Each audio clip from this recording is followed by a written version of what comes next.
Well, I think that that is very interesting. One of the most striking examples and striking takeaways from this war in Ukraine is just how polarized the international system and the international community has become about this war.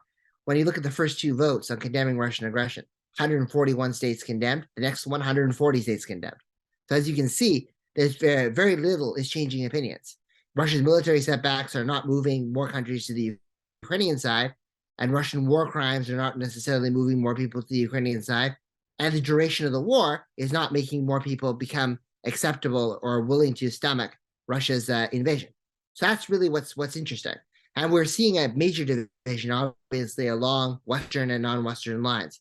We're seeing the Western countries, with a few countries within NATO, like Hungary, obviously, sometimes wavering on this, generally in support of arming Ukraine, generally in support of stiff sanctions on Russia, and even if it leads to short-term rising food prices, energy prices, inflation, economic pain.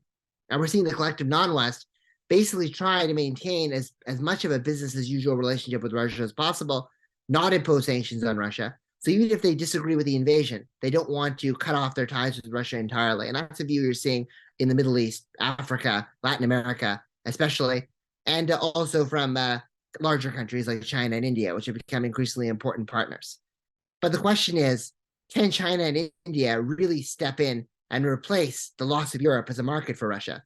Will not sanctioning Russia, not punishing Russia lead to these countries actually investing in Russia and viewing Russia as a partner for their future, and risking US secondary sanctions and risking a massive deterioration of relations with America in the process? What we see is that Western resolve and support for Ukraine is very strong, and Chinese and Indian solidarity with Russia is much weaker because they're unwilling to convert their opposition to sanctions into actual investments into Russia as a partner. And that is where Russia will probably struggle in the longer term to really reorient their foreign policy from being tied to Europe and the collective West towards the collective non-West. It's going to have a lot of dislocations economically as it tries to do that.